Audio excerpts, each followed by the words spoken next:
जाइए, सब लोग बैठ जाइए सामने से। मंच पर हमारे यशस्वी अध्यक्ष किरण देव जी उपस्थित है। तालियों की गड़गड़ाहट से स्वागत करिए जगदलपुर के हमारे विधायक, मेरे पुराने साथी किरण देव जी। और एक बार स्वागत करिए हमारे लाडले केदार कश्यप जी का, हमारे आदिवासी समाज के वरिष्ठ नेता और कैबिनेट मंत्री अजय चंद्राकर जी हमारे बीच उपस्थित हैं। एक बार तालियों से उनका स्वागत करिए। और हमारे बीच में श्री प्रेम प्रकाश पांडे जी उपस्थित हैं। हमारे बीच में बस्तर के हमारे पूर्व लोकप्रिय नेता देवलाल जी देवदुका जी उपस्थित हैं। उनका भी बालोद की धरती पर स्वागत है।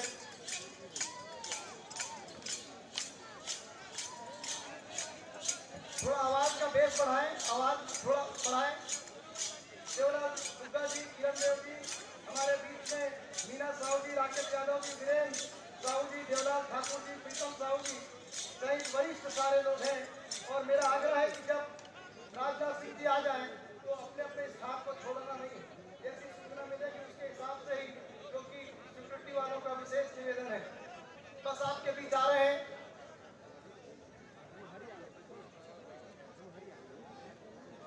आप उस राष्ट्रीय नेतृत्व को देखने आए हैं जिसके नेतृत्व में आज देश की सुरक्षा इतनी मजबूत है।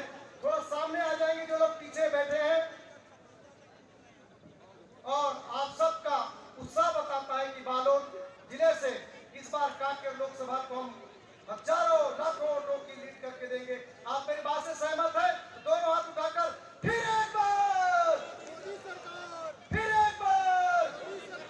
पूरी बालोद जिले की जनता मोदी जी के साथ है।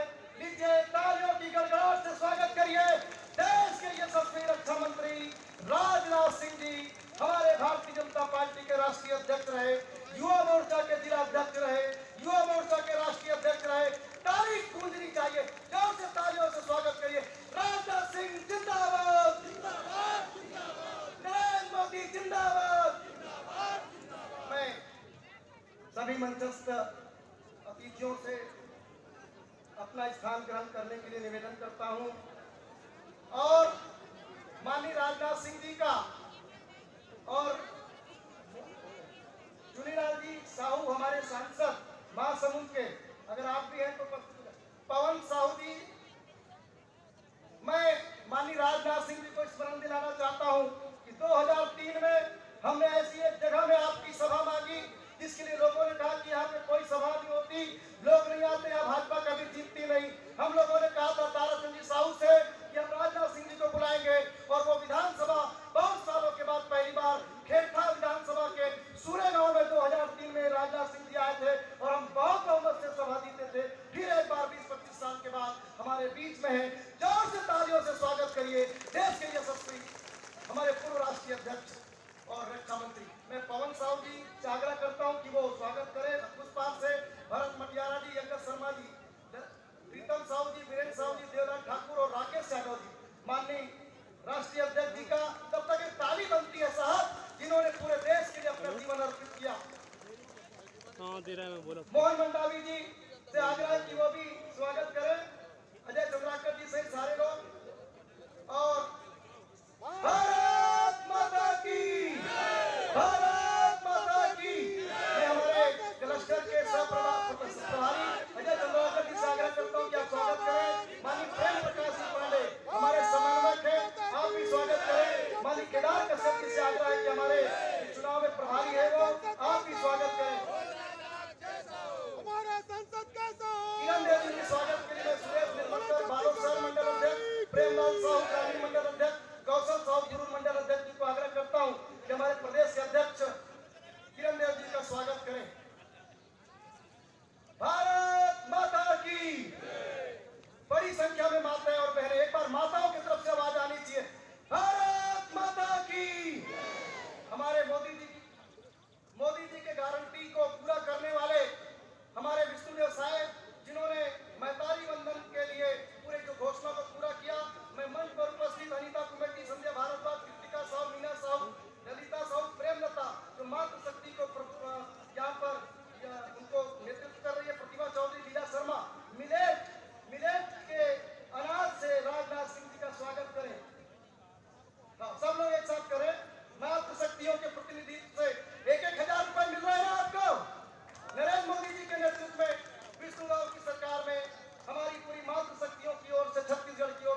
बड़ा योगदान दिया।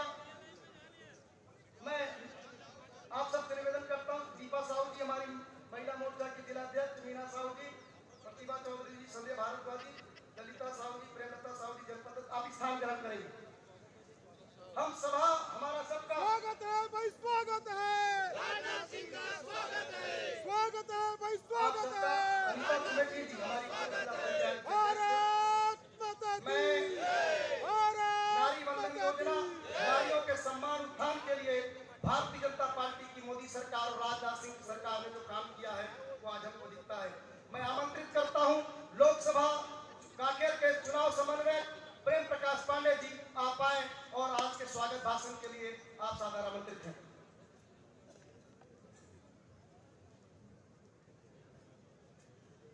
बोलो भारत माता की, भारत माता की। आज के इस विशाल आम सभा में उपस्थित हम सबके नेता, देश के मंत्री आदरणीय राजनाथ सिंह जी उपस्थित हैं। इस बालोद के गंगा मैया की धरती पर हम उनका स्वागत करते हैं। जोरदार ताली बजा के, दोनों हाथ उठा के स्वागत करें। हम ऐसे रक्षा मंत्री का स्वागत करते हैं जिनके नेतृत्व में आज देश की चारों ओर की सीमाएं सुरक्षित ही नहीं बल्कि आस पड़ोस के लोग उधर निगाह उठा करके देखने की हिमाकत करने से भी डरते हैं। हम ऐसे व्यक्ति का आज यहाँ स्वागत कर रहे हैं जो युवा मोर्चा के राष्ट्रीय अध्यक्ष रहते हुए तत्कालीन मध्य प्रदेश में युवाओं की शक्ति का संयोजन करके 10 साल बाद 1977 के बाद 13 साल बाद 90 में पहली बार भाजपा की सरकार बनाने का नेतृत्व जिन्होंने किया वो माननीय राजनाथ सिंह। छत्तीसगढ़ का निर्माण तो माननीय अटल बिहारी वाजपेयी जी ने किया, लेकिन छत्तीसगढ़ की तत्कालीन कांग्रेस की सरकार को उखाड़ फेंकने का नेतृत्व किसी ने किया था। राष्ट्रीय महामंत्री के रूप में आदरणीय राजनाथ सिंह जी थे, जो 2003 में हमारी सरकार यहाँ भाजपा की बनाई और उसी सरकार में 15 साल तक हमने प्रदेश के चारों ओर जो विकास करने चाहिए थे, 1 रुपये चावल देने से लेकर के गांव गली के हर तरफ सड़क हो, school, college, university, IIM, IIT, तमाम प्रकार के शिक्षण संस्थाएं हों, स्वास्थ्य की सेवाएं हों, वो हमने ले आया। वो उसी सरकार की देन थी। और 2014 में भी आदरणीय मोदी जी को देश के प्रधानमंत्री घोषित करके उस कांग्रेस की 10 साल की भ्रष्टाचारी और अप्रासंगिक हो चुकी सरकार को उखाड़ फेंकने का भी जब सौभाग्य मिला, तब हमारे भारतीय जनता पार्टी के राष्ट्रीय अध्यक्ष माननीय राजनाथ सिंह जी थे। और इस चुनाव में भी 2024 का जो मुख्य आर्किटेक्ट हैं, जो चुनाव घोषणा पत्र के संयोजक हैं, ऐसे राजनाथ सिंह जी का हम इस बालोद और कांकेर लोकसभा में स्वागत करते हैं। आज हमारे बीच में प्रदेश अध्यक्ष किरण देव सिंह जी हैं, हम उनका स्वागत करते हैं। हमारे बीच में हमारे मंत्री केदार कश्यप जी हैं, उनका स्वागत करते हैं। और 3 लोकसभा का जो क्लस्टर है, कांकेर, बस्तर और महासमुंद, उसके तीनों के इंचार्ज अजय चंद्राकर जी, पूर्व मंत्री, हम उनका स्वागत करते हैं। वर्तमान में सांसद मोहन मंडावी जी का स्वागत करते हैं। और सबसे जो इस लोकसभा का मोदी जी के प्रतिनिधि के रूप में आज आपके बीच में प्रत्याशी के रूप में है और जिसको आप चुन करके दिल्ली के लोकसभा में भेजने वाले हो, ऐसे हमारे घोष राजनाथ जी का स्वागत करते हैं। आप सब एक बार पुनः राजनाथ सिंह के स्वागत के लिए दोनों हाथ उठा करके बोलो जय जय श्री राम।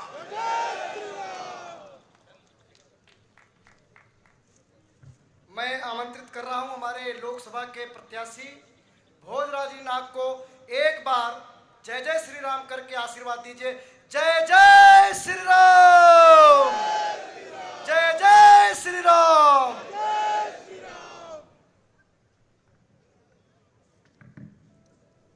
भारत माता की, गंगा मैया की, भारतीय जनता पार्टी जिंदाबाद, भारतीय जनता पार्टी जिंदाबाद, नरेंद्र मोदी जिंदाबाद, नरेंद्र मोदी जिंदाबाद, विष्णुदेव साय जिंदाबाद, विष्णुदेव साय जिंदाबाद, राजनाथ सिंह जिंदाबाद, राजनाथ सिंह जिंदाबाद, किरण देव सिंह जिंदाबाद, किरण देव सिंह जिंदाबाद। आज बालोद की इस चुनावी सभा में संबोधित करने और हम सबको आशीर्वाद देने के लिए आए ऐसे भारतीय जनता पार्टी के वरिष्ठ नेता और देश के रक्षा मंत्री परम आदरणीय श्री राजनाथ सिंह जी, हमारे भारतीय जनता पार्टी छत्तीसगढ़ प्रदेश के अध्यक्ष परम आदरणीय श्री किरण देव सिंह जी, छत्तीसगढ़ शासन के वरिष्ठ मंत्री और हम आदिवासियों के नेता आदरणीय केदार कश्यप जी, पूर्व मंत्री और इस चुनाव के समन्वयक परम आदरणीय श्री प्रेम प्रकाश पांडे जी, इस बस्तर क्लस्टर के प्रभारी और हम सबके वरिष्ठ नेता आदरणीय अजय चंद्राकर जी, और हमारे इस बालोद जिला के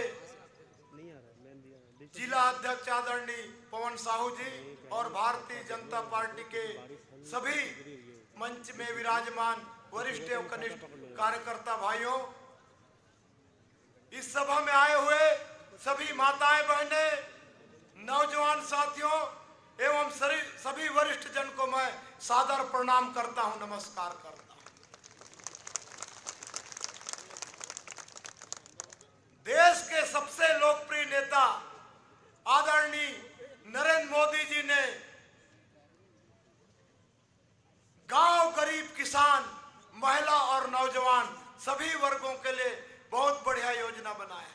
इसके साथ ही हम आदिवासी जनजाति समाज का भी मान सम्मान बढ़ाया है।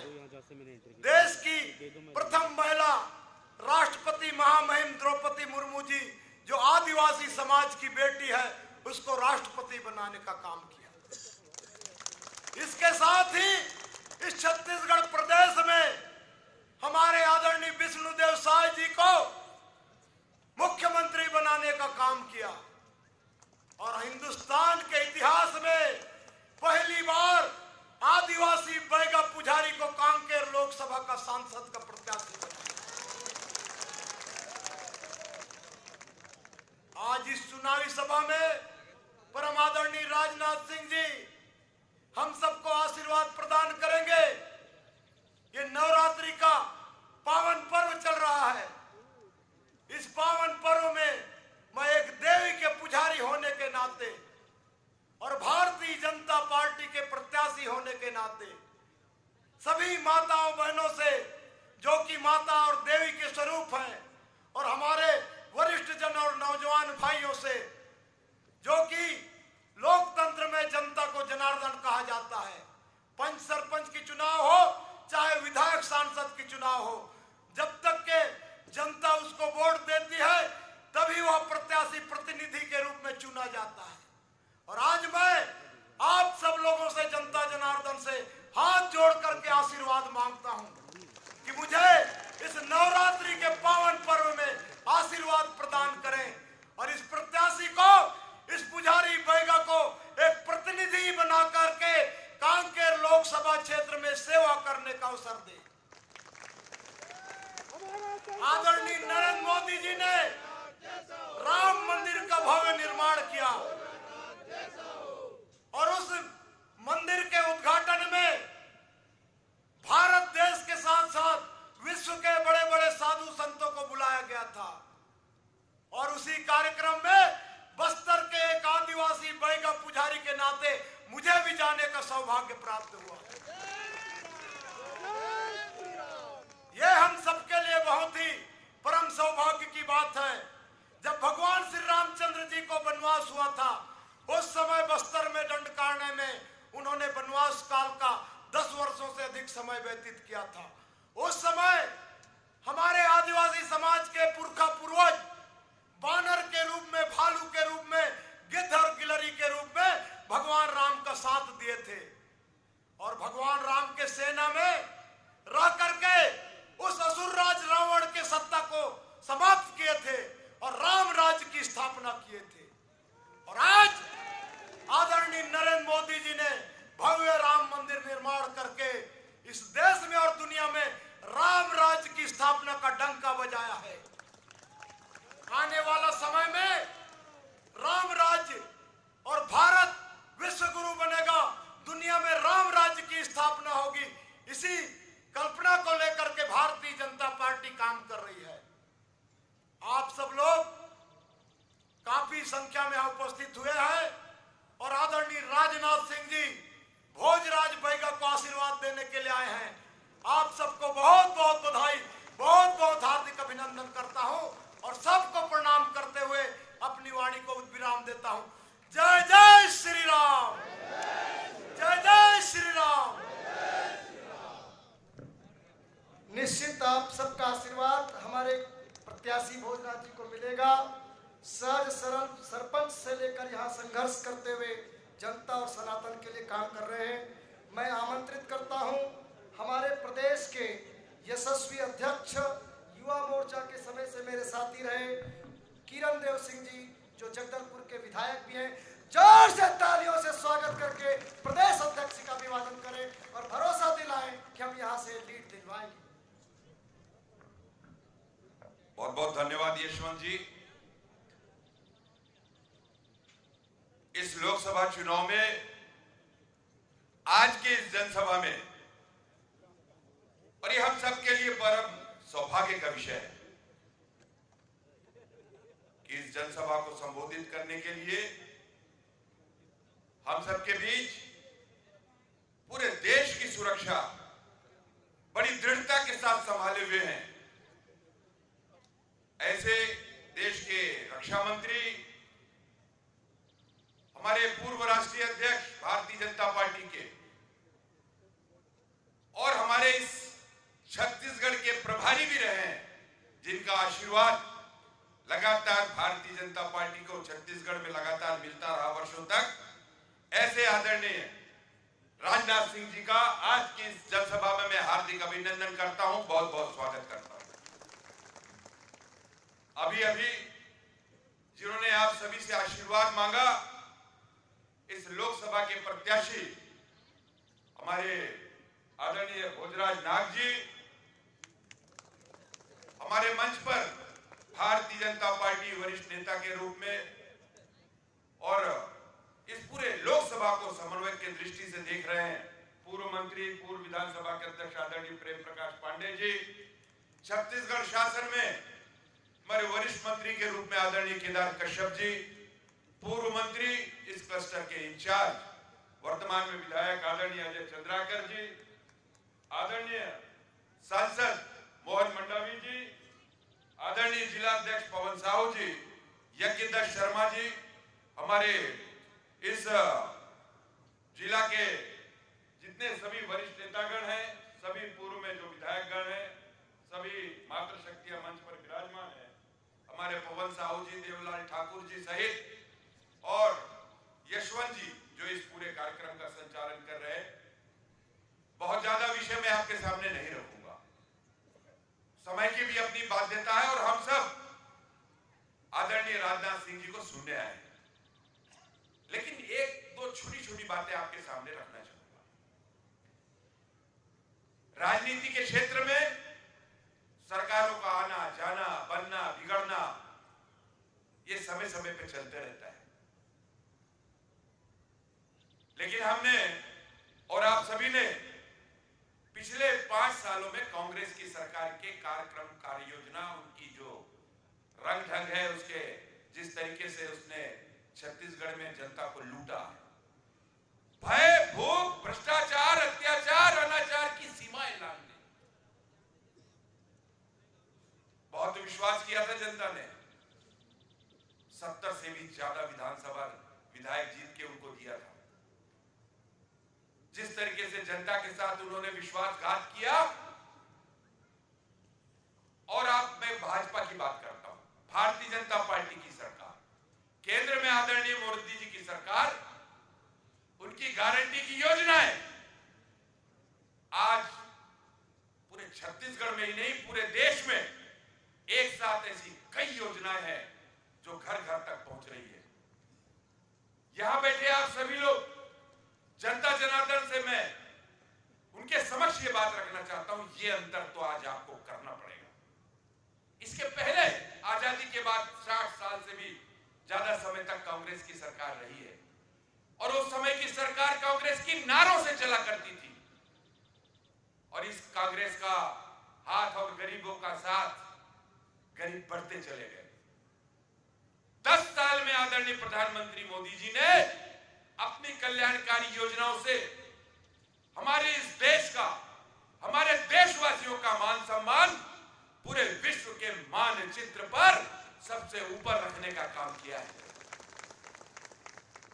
तभी तो जब प्रधानमंत्री जी दूसरे देशों में जाते हैं, ऑस्ट्रेलिया, अमेरिका, अन्य देशों में, तो आज ये स्थिति है, कई देशों के प्रधानमंत्री उनसे मिलने के लिए आतुर रहते हैं। एक देश के प्रधानमंत्री तो जब वो एयरपोर्ट में उतरे तो उनके पैर छूकर भारत के संस्कार को उनके सामने सिद्ध करके दिखाया। उनकी कई योजनाएं हैं, उनको गिनने की आवश्यकता है, उनको समझने की, उनको याद करने की, उनको पहचानने की। पहचानना इसलिए कि हम लोग बहुत जल्दी भूल जाते हैं। बिना भेदभाव के सभी समाज, धर्म, जाति, संप्रदाय, वर्ग, आयु, सभी के लिए उनकी योजनाएं हैं। और जन कल्याणकारी योजनाओं के चलते चलते 10 वर्ष जिस तरीके से मोदी जी ने हर समाज, हर तबके को उनकी योजनाओं का लाभ लेने दिया, उसमें कहीं भी मतभेद नहीं हुआ, कहीं भी किसी समाज, जाति, धर्म के साथ भेदभाव नहीं किया। और आज समय है पुनः मोदी जी के चुनाव का। हम सब तैयार है कि नहीं तीसरी बार मोदी जी को प्रधानमंत्री बनाने के लिए? एक बार हाथ उठाइए। धन्यवाद। हम आज आपके सामने ये निवेदन करने के लिए मैं उपस्थित हुआ हूं, आदरणीय राजनाथ जी के सामने। एक बहुत ही सीधे साधे सहज सरल भारतीय जनता पार्टी के उम्मीदवार भोजराज जी नाग, हमारे यहां बैगा और बस्तर में सिरहा, बस्तर में सिरहा होते हैं और यहां पर बैगा, और वास्तव में बड़ा विश्वास है भारतीय जनता पार्टी के आप सबके ऊपर। मैं बार बार याद दिला रहा हूं 5 साल की कांग्रेस की सरकार की कुरीतियों को, और भारतीय जनता पार्टी की इस 90 दिन की सरकार, आदरणीय मुख्यमंत्री विष्णुदेव साय जी ने जो कहा भारतीय जनता पार्टी ने, वो 90 दिन के अंदर करके दिखाने वाला यह देश का पहला ऐसी सरकार होगी भारतीय जनता पार्टी। 50,000 करोड़ से भी ज्यादा की कल्याणकारी योजनाएं, मैं उसको नहीं बोलूंगा, आदरणीय रक्षा मंत्री जी सारा विषय आपके सामने प्रस्तुत करेंगे, लेकिन यह सिद्ध कर दिया है कि भारतीय जनता पार्टी जो कहती है वो, फिर से एक बार, भारतीय जनता पार्टी जो कहती है वो, इसलिए मैं आपसे निवेदन करना चाहता हूं कि अपना मत, अपना सहमत, अपने परिवार, अपने मित्रों का, अपने आसपास का, सभी समाजों का बहुमूल्य मत, सहयोग और प्यार, इसमें आशीर्वाद, छत्र छाया, सुरक्षा कवच भारतीय जनता पार्टी के प्रत्याशी आदरणीय भोजराज नाग जी को प्रदान करें। और 2 नारों के साथ मैं अपनी वाणी को विराम दूंगा और आप सभी का समर्थन चाहूंगा। दोनों मुट्ठी भींच के, हाथ उठा के बोले भारत माता की, फिर इस बार, फिर इस बार,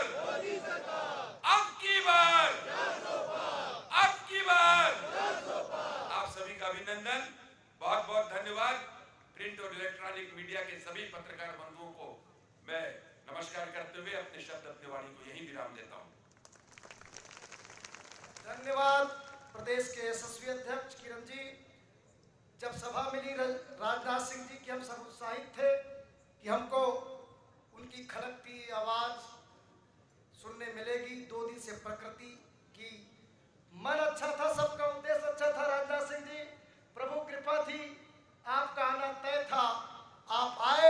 एक बार जोर से स्वागत करिए। इतने आज सुबह भी बारिश हो रही थी। मैं ससम्मान आमंत्रित कर रहा हूं देश के यशस्वी रक्षा मंत्री राजनाथ सिंह जी। ताली बजाकर स्वागत करें। राजनाथ सिंह जिंदाबाद, राजनाथ सिंह जिंदाबाद। भारत माता की आप लोग बोलिए भारत माता की, मैं बोलूंगा जय अकेले। बोलिए आप लोग, सभी लोग एक साथ, जय। बहुत बहुत धन्यवाद। हमारे भारतीय जनता पार्टी छत्तीसगढ़ के प्रदेश अध्यक्ष, जिनका अभी अभी आपने भाषण सुना है, जैसे किरण सिंह जी देव, और हमारे छत्तीसगढ़ के वरिष्ठ मंत्री, यही केदार कश्यप जी को मैं कह रहा था कि आप वरिष्ठ हो गए। जब मैं यहां आया था तो ये बहुत छोटे थे, और आज जब इनको वरिष्ठ मंत्री कहा जा रहा था तब मुझे बड़ा अटपटा लग रहा था कि बताइए वही केदार कश्यप आज वरिष्ठ मंत्री हो गए। हमारे यहाँ के सांसद रहे हैं मोहन मंडावी जी, बहुत अच्छी भूमिका उन्होंने संसद में निभाई है, और अजय चंद्राकर जी, ये हम सब लोग मिलकर यहाँ काम किए हैं 2003 से। प्रेम प्रकाश जी पांडे जी हमारे लोकसभा के स्पीकर भी रहे, बहुत ही सुलझे हुए एक ऐसे नेता, लोकसभा के समन्वयक हैं। और भरत मटियारा जी लोकसभा के संयोजक, पवन साहू जी जिलाध्यक्ष, यज्ञदत्त जी शर्मा लोकसभा सह संयोजक, श्री प्रीतम जी साहू पूर्व विधायक, श्री वीरेंद्र साहू पूर्व विधायक। इस सभा में मौजूद मेरे सभी सम्मानित बहनों एवं भाइयों, संभवतः लंबे अरसे के बाद किसी सार्वजनिक सभा को संबोधित करने के लिए आप सबके सामने खड़ा हुआ। लंबे समय के बाद आया हूं, फिर भी आप लोगों ने गर्मजोशी के साथ तालियां पहनाकर, फूलों के गुच्छे देकर हम लोगों का स्वागत किया है। लेकिन मैं भूल नहीं सकता उस भारत की परंपरा को जिसमें स्वागत, अभिनंदन और सलाम दुआ कभी एक तरफा नहीं होता है। इसलिए मैं भी अपनी तरफ से शीश झुकाकर आप सभी बहनों भाइयों का हार्दिक अभिनंदन करता हूं, आप सभी का मैं स्वागत करता हूं। बहनों भाइयों, आदरणीय अटल बिहारी वाजपेयी जी ने छत्तीसगढ़ राज्य बनाया था। 2 आदिवासी राज्य बने, छत्तीसगढ़ और झारखंड। और जिस समय आदरणीय अटल जी ने छत्तीसगढ़ राज्य और साथ ही साथ झारखंड और उत्तराखंड बनाया था, उनकी उस मंत्रिमंडल में भूतल परिवहन मंत्री, सरफेस ट्रांसपोर्ट जिसमें कहते हैं रोडवेज, ये जो हाईवेज वगैरह बनती है, इसका मंत्री, कैबिनेट मंत्री मैं ही था। मुझे याद है कि उस समय जब छत्तीसगढ़ के बनने की चर्चा चल रही थी और झारखंड के और उत्तराखंड के, तो लोग यही कहते थे साहब राज्य इतने छोटे हो जाएंगे, इन राज्यों का विकास कैसे होगा, इनके पास इतने संसाधन कहां हैं, लोगों के अंदर अपने राज्य को ऊंचाई देने के लिए, राज्य का विकास करने के लिए जो कौशल चाहिए, जो मेधा चाहिए, वो छत्तीसगढ़ में कहां मिलेगी, झारखंड में कहां मिलेगी। बहुत सारे लोग यही सब तर्क दिया करते हैं। लेकिन बहनों भाइयों, जिस विभाजन हो जाने के बाद और यहां पर पहली विभाजन के बाद डॉक्टर रमन सिंह के नेतृत्व में सरकार बनने के बाद लगातार 15 वर्षों तक सरकार रही है। शायद आपको जानकारी है कि नहीं है, मैं नहीं कह सकता हूं। भारत के किसी कोने से आने वाला व्यक्ति जिसने पहले भी छत्तीसगढ़ को देखा था और आज आकर छत्तीसगढ़ को देखता है, तो कहता है कि भारतीय जनता पार्टी की सरकार ने सचमुच छत्तीसगढ़ में करिश्मा किया। मैं बैठे बैठे भोजराज जी नाग से पूछ रहा था, ये हमारे चंद्राकर जी से, यह सब सारा भवन मैं छत्तीसगढ़ में ये देखने की उस समय तो कल्पना भी नहीं कर सकता। मैं पूछ रहा था कि ये हम लोगों की सरकार आने के बाद ही बना होगा। शायद हम लोगों की सरकार जब 2003 में आई उसके बाद ही बना है ना, उसके बाद ही बना है। कितनी तेजी के साथ छत्तीसगढ़ का विकास हुआ है। बहनों भाइयों, यह विकास जब भारतीय जनता पार्टी की सरकार आती है तो क्यों होता है? क्योंकि भारतीय जनता पार्टी हिंदुस्तान की एक ऐसी राजनीतिक पार्टी है जो राजनीति केवल सरकार बनाने के लिए नहीं करती है, बल्कि राजनीति देश बनाने के लिए करती है। इसलिए विकास होता है। आज भी हम आपसे वोट मांगने के लिए आए हैं, केवल सरकार बनाने के लिए वोट नहीं मांगने नहीं आए, हम देश बनाने के लिए आपसे वोट मांगने आए हैं मेरे बहनों भाई। 2014 में भी मैं भारतीय जनता पार्टी का राष्ट्रीय अध्यक्ष था। उसी समय मोदी जी प्रधानमंत्री के उम्मीदवार के रूप में घोषित किए गए थे और मोदी जी को मैं पहले से अच्छी तरह से मैं जानता था। अद्भुत काल्पनिक क्षमता का धनी, और मैंने तो यह देखा है कि सचमुच मोदी जी अपने लिए अपनी जिंदगी नहीं जीते हैं, जीते हैं तो देश के लिए अपनी जिंदगी जीते हैं। अभी 2 दिन लगातार दिन में चुनावी अभियान में भाषण करने के बाद रात्रि को 8 बजे हम लोग लगातार 2 दिन बैठ रहे थे। कुछ बातें हो रही थी कुछ विषयों पर। एकाक मंत्री और थे, कुछ अधिकारी थे। बहनों भाइयों, मैं तो हैरत में था। चुनाव हो रहे हैं तो चुनाव के बाद हमको क्या करना है, इसकी चिंता हमारे प्रधानमंत्री ने इस चुनाव अभियान के दौरान ही प्रारंभ कर दी। आज सवेरे रेल मंत्री जी का टेलीफोन आया था, तब उनसे कह रहा था, वो भी थे। मैंने कहा क्या है, हम लोग सौभाग्यशाली हैं बहनों भाइयों कि मोदी जी ऐसा प्रधानमंत्री इस देश को मिला है।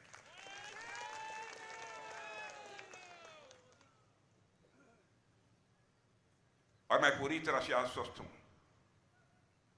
कि भारत का मस्तक बहनों भाइयों कभी झुकने नहीं पाएगा।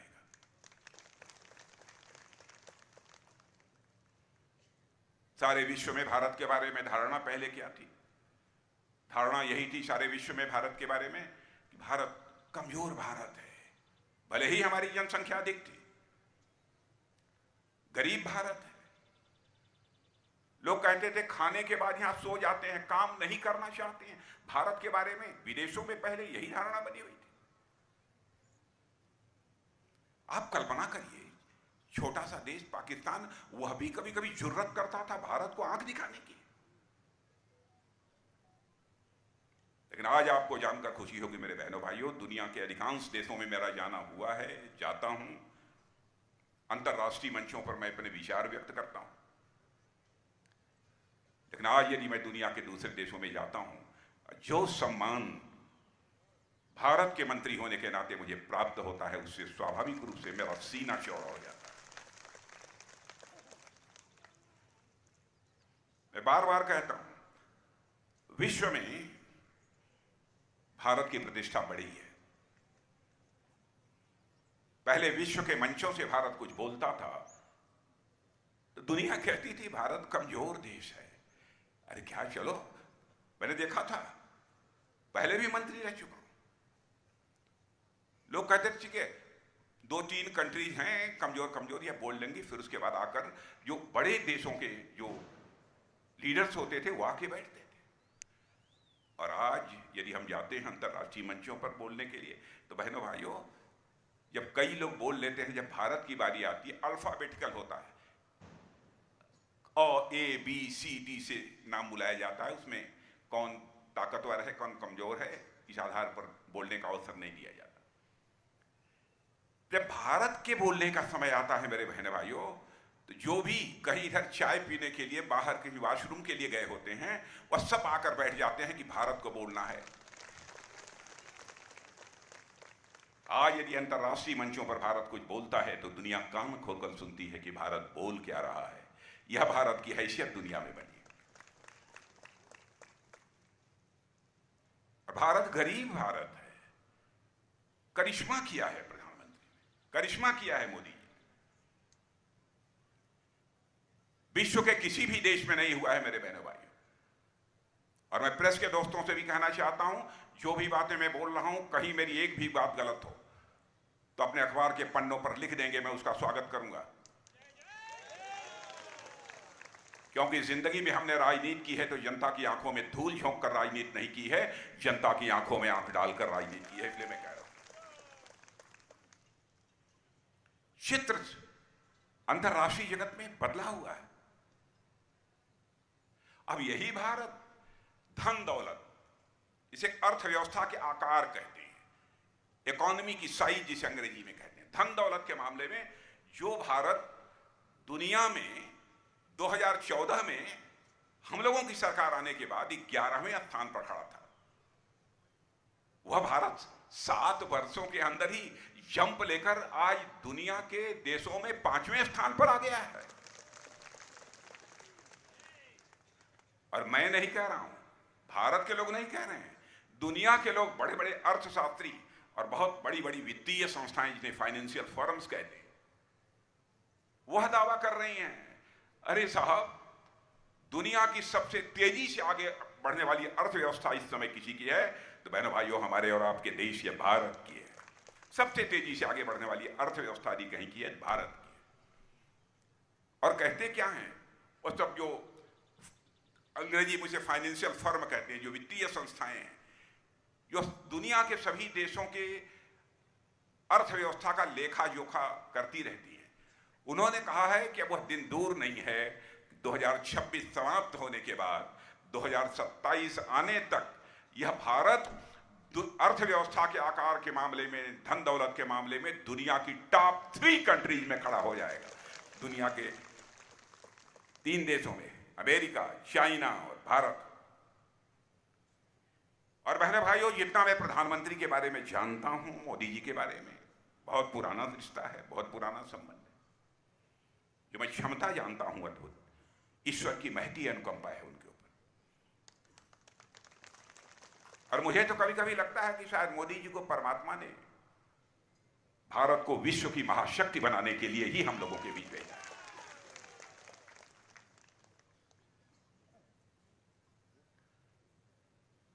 और बार बार जब हम लोग घोषणा पत्र के बारे में बात कर रहे थे, 2014 में चूंकि पार्टी का अध्यक्ष मैं ही था, उस समय हमारी ही देखरेख में बना था चुनावी घोषणा पत्र, डॉक्टर मुरली मनोहर जी जोशी उसके अध्यक्ष थे।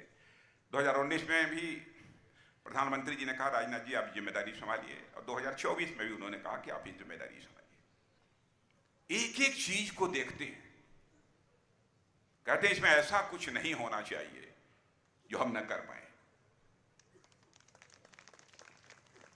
और बहनों भाइयों, आपने देखा होगा कि कांग्रेस पार्टी, दूसरी राजनीतिक पार्टियां बहुत सारे वादे जनता से करती हैं चुनाव के दौरान, और मैं समझता हूं कि जितने वादे कांग्रेस ने अब तक देशवासियों के साथ किए हैं, यदि आंशिक रूप से उन्होंने पूरा कर दिया होता तो भारत पता नहीं वर्षों पहले दुनिया का धनवान देश बन गया होता, दुनिया का ताकतवर देश बन गया होता। और हालत आपने नेताओं की देखी होगी, जनता में नेताओं के बारे में क्या धारणा बनी हुई थी।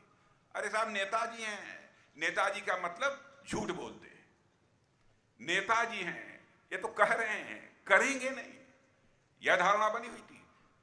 बहनों भाइयों, किसी राजनीतिक पार्टी के नेता के बारे में धारणा होगी, लेकिन भारतीय जनता पार्टी के नेता के बारे में धारणा नहीं हो सकती। उठाकर देखे कोई हमारा चुनावी घोषणा पत्र, आज का नहीं। मैं याद दिलाना चाहता हूं, 1951 में जब भारतीय जनसंघ के रूप में काम कर रही थी हमारी पार्टी, उस समय ही हम लोगों ने कहा था हम आएंगे, जम्मू कश्मीर जिसमें धारा 370 लगी है, जिसके तहत उसको विशेषाधिकार प्राप्त है, वो धारा 370 को हम समाप्त करेंगे। और जब जब चुनाव होता था तब तब हम कहते थे। हमारे उस समय के नेता पंडित श्यामा प्रसाद मुखर्जी ने अपना बलिदान भी दिया। लोग कहते थे ये भाजपा वाले गुमराह करते हैं, जनता की आंखों में धूल झोंकते हैं, धारा 370 समाप्त करेंगे। लेकिन हम लोगों ने बराबर कहा जिस दिन संसद के दोनों सदनों में बहुमत मिल जाएगा हम धारा 370 समाप्त करेंगे। मिल गया, चुटकी बजाकर बहनों भाइयों धारा 370 हम लोगों ने समाप्त कर दिया। अभी हमारे भोजराज जी राम मंदिर की चर्चा कर रहे थे। मुझे याद है मैं भी उस आंदोलन में शामिल था। एक दिन का सत्याग्रह मेरे नेतृत्व में भी हुआ था ढांचा गिरने के बाद। जब हम लोग नारा लगाते थे राम लला हम आएंगे मंदिर यहीं बनाएंगे, तो कांग्रेस के कुछ लोग खड़े रहते थे उधर से नारा लगाते थे लेकिन तारीख नहीं बताएंगे। लेकिन आपने देखा बहनों भाइयों राम लला अपनी कुटिया से निकलकर अपने राजमहल में स्थापित हो चुके हैं। मुझे ऐसा लगता है, पता नहीं आपको लगता है या नहीं लगता है, कि भारत में राम राज्य का आगाज हो चुका है। मेरे बहनों भाइयों राम राज्य आकर रहे। राम राज्य कहते कैसे किसे? जिसमें कि व्यक्तियों के अंदर कर्तव्य बोध पैदा हो। हमारा कर्तव्य क्या है, इस संबंध में लोगों के अंदर बोध पैदा हो, ज्ञान पैदा हो, अधिकार बोध नहीं। आपने देखा होगा कैकेयी के अंदर अधिकार बोध पैदा हुआ था, कर्तव्य बोध पैदा नहीं हुआ था, इसीलिए इतना बड़ा संकट पैदा हुआ था। और वह समय आ गया है। इसी कर्तव्य बोध की बराबर चर्चा हमारे प्रधानमंत्री हम लोगों से करते हैं। छोटी छोटी चीजें, अब 3 तलाक के बारे में हम लोगों ने कहा कि हम प्रथा समाप्त करेंगे। कहते थे साहब आप दूसरे धर्म के लोगों के मामले में क्यों हस्तक्षेप करते हैं? डांटते थे हम लोगों को। बहनों भाइयों चाहे किसी धर्म का हो कोई, हमारी सरकार बने या न बने, चाहे हिंदू हो, चाहे मुसलमान हो, चाहे ईसाई हो, चाहे यहूदी हो, अथवा विश्व की कोई भी माता बहन हो, हमारी भी मां बहन है बहनों भाइयों, हम ये मानते हैं। लेकिन कोई शादी करके 10 दिन के बाद 3 बार तलाक तलाक तलाक बोलकर से छुट्टी कर दे, भले ही कोई इसे बर्दाश्त कर ले, लेकिन भारतीय जनता पार्टी इसे बर्दाश्त नहीं कर सकती।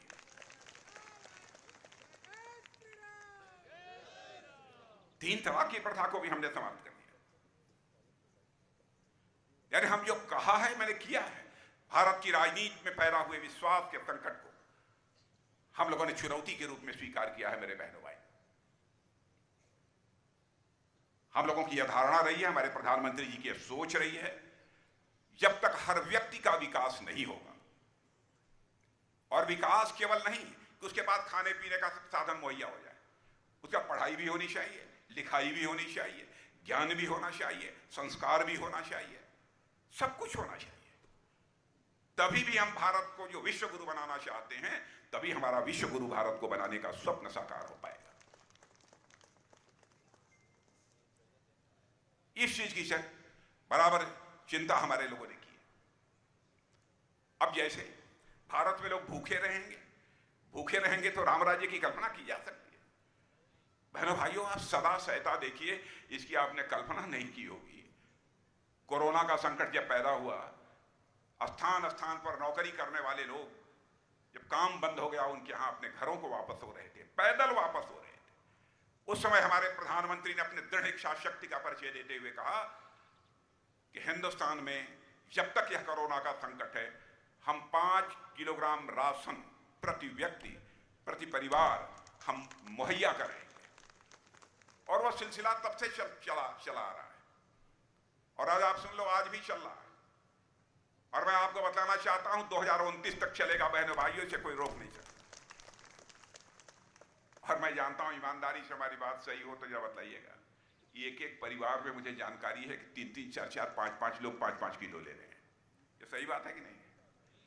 सही बात है कि नहीं है? क्या इसकी कल्पना की जा सकती थी?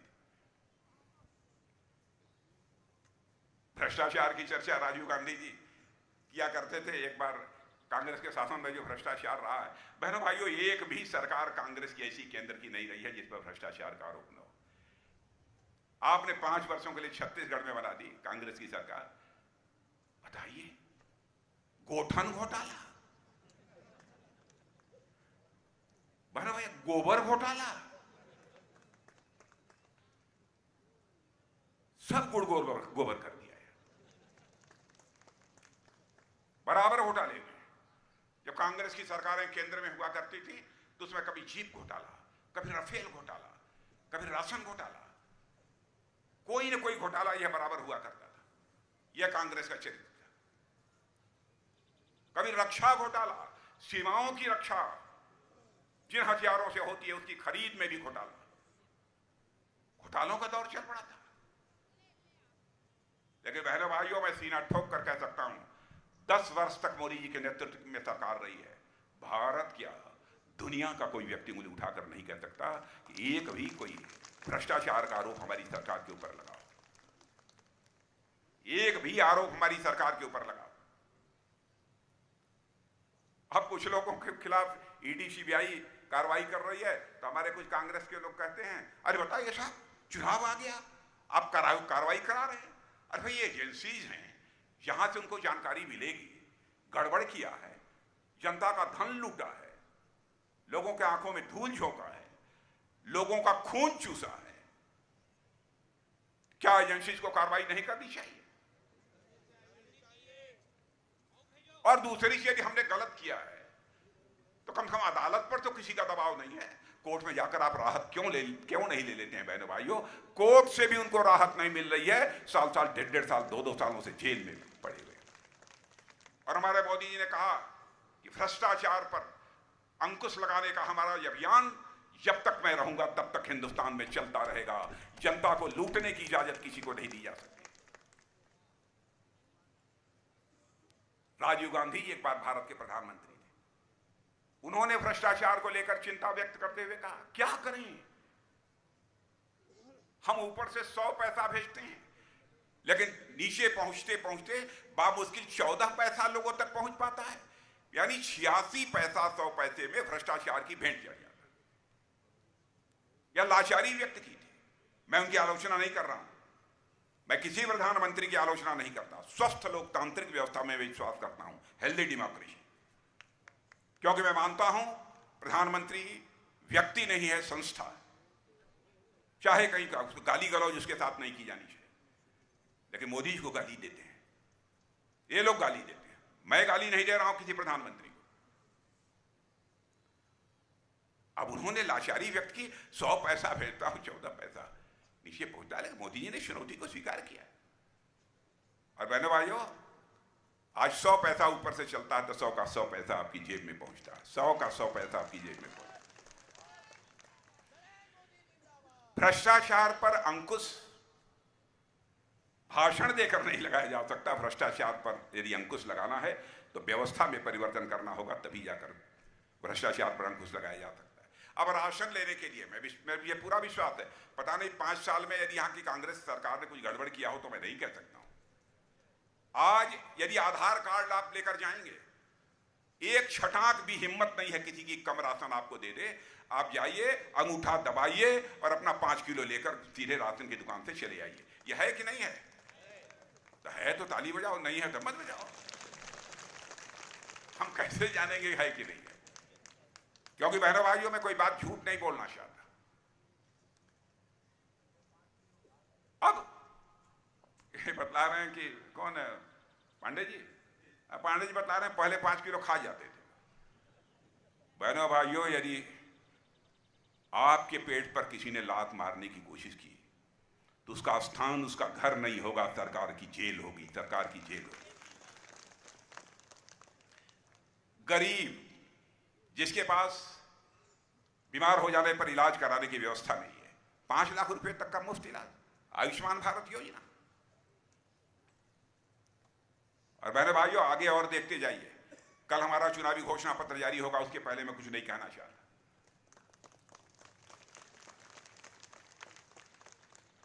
छोटी छोटी चीजों पर बराबर हमारी सरकार की पैनी नजर रही है। देश की सुरक्षा का जहां तक प्रश्न है, देश का रक्षा मंत्री होने के नाते समस्त देशवासियों को यकीन दिलाता हूं बहनों भाइयों कि हमारी सीमा के ऊपर हमारे जवान, सेना के जवान आवश्यकता पड़ती है बखूबी अपने शौर्य और पराक्रम का परिचय देते हैं। भारत की सीमाएं पूरी तरह से सुरक्षित। एक समय का करिश्मा आपने देख लिया। उस समय मैं गृह मंत्री था, मोदी जी भारत के प्रधानमंत्री थे। कुछ लोग हमारे देश की सीमा में हमारे पड़ोसी देश से घुसकर और रात के समय सोए हुए हमारे जवानों के ऊपर कातिलाना हमला करके चले गए। उरी या पुलवामा की 2 घटना हुई। उसके बाद जो हुआ आपको मालूम ही है। एयर स्ट्राइक, सर्जिकल स्ट्राइक, और हमने सारी दुनिया को संदेश दे दिया भारत के अंदर वह ताकत है कि भारत जरूरत पड़ने पर इस पार भी मार सकता है, जरूरत पड़ी तो उस पार भी जाकर भारत मार सकता है। लेकिन अब कांग्रेस के लोगों की हालत देखिए, हमारे सेना के जवानों से पूछते हैं सर्जिकल स्ट्राइक हुई, एयर स्ट्राइक हुई, इसका प्रमाण आपके पास क्या? जो अपनी जिंदगी हथेली पर लेकर भारत की सीमाओं की रक्षा कर रहे हैं, उनसे पूछा जा रहा है क्या प्रमाण दीजिए, कहां ले जाना चाहते हैं आप इस देश को? बहनों भाइयों, हमारे प्रधानमंत्री के रहते मैं दावे के साथ कह सकता हूं कि भारत का मस्तक ये झुकने नहीं पाएगा, किसी भी सूरत में भारत का मस्तक झुकने नहीं पाएगा। हम लोगों ने बहुत सारे काम किए हैं, सारे कामों की चर्चा करूंगा तो लंबा समय लगेगा। हम सबको जहां सफलताएं मिली हैं, वहीं पर हमको कुछ असफलताएं भी मिली हैं। आपने देखा कि हमारे वैज्ञानिकों ने चंद्रयान 2 कोशिश की कि हमारा कोई भारतीय चंद्रमा पर पहुंच जाए। अब चंद्रमा अब सूर्य तक भारत पहुंचना चाहिए, यह भी कोशिश हो रही है। जब चंद्रयान 2 तैयार करके हमारे वैज्ञानिकों ने कोशिश की वहां तक पहुंचने की, बहनों भाइयों नहीं सफल हो पाए। वैज्ञानिकों की आंखों में आंसू आ गए, क्योंकि मैं स्वयं वैज्ञानिकों के बीच, क्योंकि DRDO वैज्ञानिकों का जो विभाग है मेरे पास ही है, मैं देखता हूं जब उनका कोई प्रयोग सब असफल हो जाता है, विफल हो जाता है, क्या हालत होती है। जैसे लगता है घर में मातम छा गया, सभी रोने लगते। एक बार तो मैं बैठा था, एक ऐसे ही मिसाइल छोड़ी गई थी टेस्ट करने के लिए, ऊपर जाकर उसका एक सिलेंडर जो बाहर निकलना चाहिए था नहीं निकल पाया था। मैंने देखा भर भर करके सारे वैज्ञानिक रोने लगे थे। मुझे 2 घंटे रुक कर उनको सांत्वना देनी पड़ी। ऐसे ही हमारे प्रधानमंत्री को जब जानकारी मिली इतना बड़ा अभियान हमारे देश के वैज्ञानिकों ने प्रारंभ किया था, वो सफल नहीं हो पाया, तो उनको ढाढ़स बनाने के लिए, उनकी पीठ थपथपाने के लिए हमारे प्रधानमंत्री स्वयं अपनी प्लेन लेकर उनके पास पहुंच गए, पीठ थपथपाई। उसके बाद 1 साल के अंदर उन्होंने चंद्रयान 3 छोड़ दिया। बहनों भाइयों, और आपको जानकर खुशी होगी, अखबारों में पढ़ा होगा कि हमारा चंद्रयान 3 के माध्यम से लैंडर चंद्रमा के दक्षिणी ध्रुव पर पहुंच गया, जहां दुनिया का कोई देश आज तक नहीं पहुंच पाया है। इन क्षेत्रों में भी भारत लगातार इतनी तेजी के साथ आगे बढ़ रहा है। यह है भारत की हैसियत। अब रूस और यूक्रेन के बीच लड़ाई चल रही है, 2 साल से लड़ाई चल रही है।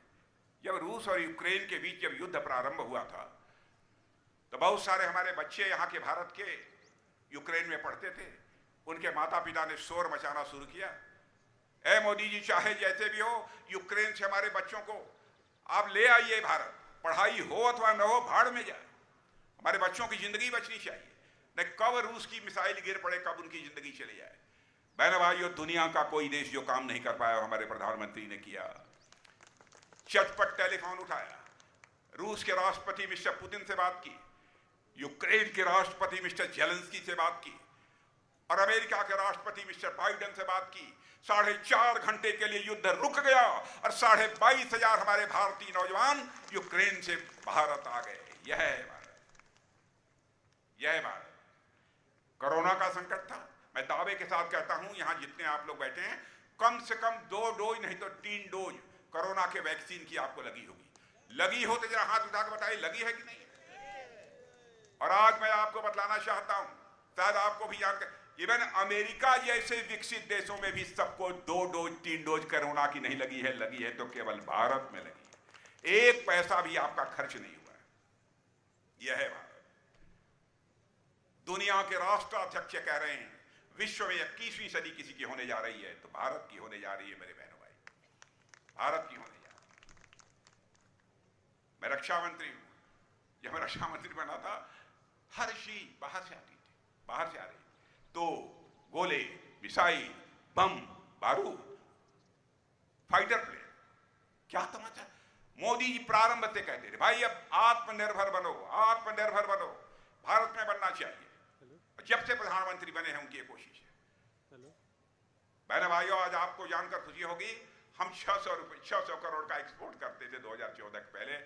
अभी अभी हमने 21,000 करोड़ से ज्यादा का बम, गोले, तोप, मिसाइल दुनिया के दूसरे देशों को, फाइटर प्लेन मुहैया कराया। रक्षा मामलों में भी हम पूरी तरह से आत्मनिर्भर बनना चाहते हैं। हर मामले में भारत को हम आत्मनिर्भर बनाना चाहते हैं। अब कांग्रेस का जहां तक सवाल, आप देख रहे हैं हालत दिनों दिन पतली होती जा रही है। पतली हो रही है कि नहीं? बहुत पतली होती है। मुझे तो लगता है जैसे पूरे पृथ्वी से डायनासोर लुप्त हो गए हैं, वैसे ही कुछ दिन में कांग्रेस भी यहां से लुप्त हो जाएगी।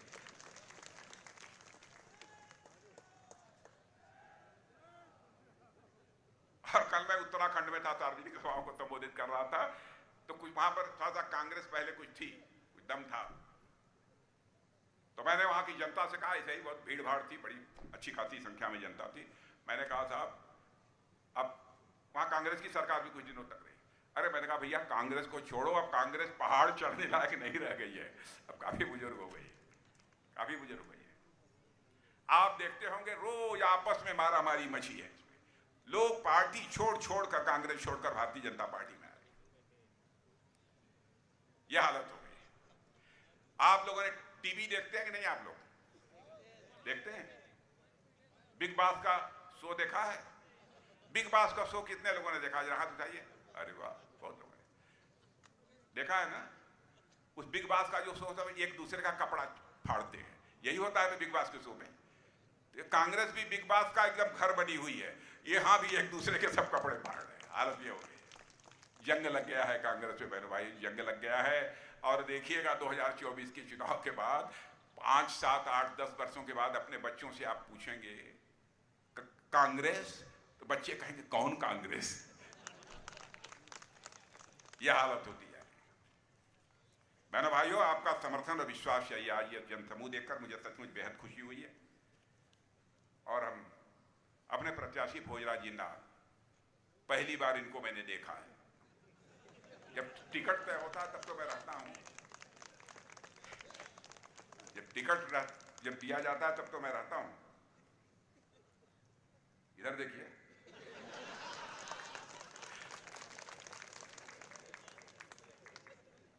बहनों भाइयों, भोजराज जी चेहरे से ही संत लगते हैं, प्रकृति से भी संत है। सहजता, सरलता, पराकाष्ठा की है। इनको नक से लेकर शिखा तक देखिए। और मैं विश्वास के साथ कहता हूं कि जिन्हें सांसद चुनकर आपने भेजा, तो निश्चित रूप से इस क्षेत्र को आगे बढ़ाने में जितनी मदद होगी वो आपकी मदद करेंगे। और मैं मोहन मांडवी जी के बारे में कहना चाहता हूं, मोहन मांडवी जी ने भी संसद में अच्छी भूमिका निभाई, बहुत अच्छी भूमिका निभाई। रामायण वो भी बांटते हैं। लेकिन हमारी पार्टी में क्रम ये चलता रहता है, आज कभी किसी को टिकट मिल गया, कभी किसी को टिकट मिल गया। लेकिन मैं मोहन मांडवी जी की भी मैं सराहना करना चाहता हूं। उनके चेहरे पर आज मैंने सिकन नहीं देखी है बहनों भाइयों। इसका मतलब पूरे समर्पण के भाव से पार्टी के लिए वो काम करने के लिए तैयार है। उनकी भी मैं सराहना करना चाहता हूं। तो भोजराज जी, जनता ने तो मन बना लिया है आपको संसद में भेजने का। संसद में जाएंगे तो कपड़ा वपड़ा बदलेंगे कि यही रहेगा? संसद में इनको भेज दीजिए, मैं देखूंगा कौन सा कपड़ा पहने हैं। जरूरत होगी तो मैं ही बनवा दूंगा इनके। लेकिन इन्हें भेज दीजिए। ऐसा व्यक्ति जाना चाहिए भारत की संसद में, मेरे बहनों भाई। और ऐसे व्यक्ति भारत में यदि पहुंच सकते हैं भोजराज जी जैसे, किसी पार्टी के माध्यम से, तो केवल भारतीय जनता पार्टी के माध्यम से पहुंच सकते। अब इससे ज्यादा कुछ न कहते हुए मैं पुनः एक बार शीश झुकाकर आप सभी का अभिनंदन करते हुए अपना निवेदन यही समाप्त करता हूं। आप सबको बहुत बहुत धन्यवाद। बोलिए भारत माता की।